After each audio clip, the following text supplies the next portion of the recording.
Let's take another look at our air quality tonight in 2 words: not good.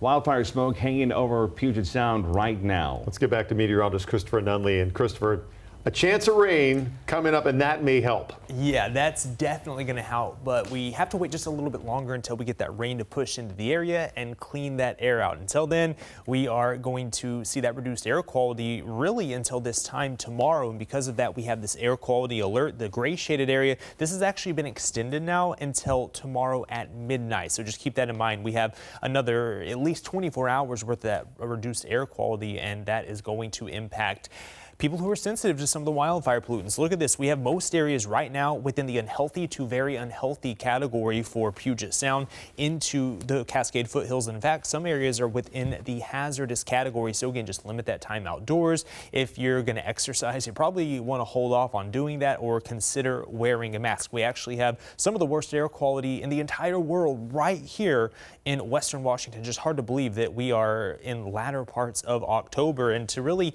hit home just how thick that smoke is here at the surface, which has reduced that air quality. I want to show you the visibility map. Look at this. You can see many areas have visibility down around a mile. Typically we show this when there's fog, but this just shows how thick that smoke is across the area from Puget Sound east into the Cascade foothills. And you can see from our waterfront cam just a very uneasy scene right now across the area. You can see that smoke. This is not that marine push. That's the haze that has really just settled in here with the Puget Sound Bowl. And as you work your way into Snohomish County as well, you can see Granite Falls. Normally you see the beautiful picturesque mountains in the background, but it's hard to even see half a mile in front of you as you work your way into the Cascade foothills. This is where the smoke is. Where you see the green and yellow colors, that's where we have some of that thickest smoke at the surface. We hold on to that throughout the overnight hours into our Thursday morning, so the air quality is still going to be reduced across the area tomorrow morning, but we get a stronger onshore push throughout the day, and that gradually starts chipping away at some of the smoke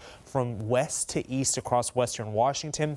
And by late tomorrow evening, we should see greatly improved air quality, and then eventually everybody sees improved air quality by Friday morning. Temperatures right now, despite the thick smoke, we've warmed up pretty efficiently. We should be in the upper 50s. Most areas are well into the 60s at this hour. We do cool off pretty efficiently tonight. We're going to fall into the 40s, so you probably want that light long sleeve if you have any plans. We will see the redevelopment of fog overnight, so just keep that in mind for the morning commute. Not only could you encounter a little bit of smoke, but some of that fog as well. First system arrives tomorrow, very weak. Most of the energy stays to the north, but it will push a weak cold front into the area. Isolated showers possible late tomorrow morning into the early afternoon hours. Most areas stay dry.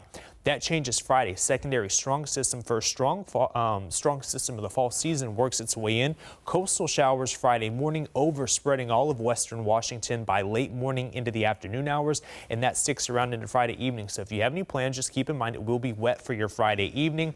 We briefly dry out Saturday morning, except for the convergence zone area in Snohomish, King counties and the Cascades. That will stay pretty wet for our Saturday, with another system moving in Sunday into Monday, expecting a widespread 3/4 of an inch to 1.5 inches of rain for Puget Sound. Snow levels dropping down to 4,000 feet. Could see between 2 to 6 inches of snow for Stevens Pass. 7-day forecast shows temperatures pretty cool in the 50s with a good chance for rain over the next several days. Stay tuned. We'll have more news, sports, and weather on the other side of the break.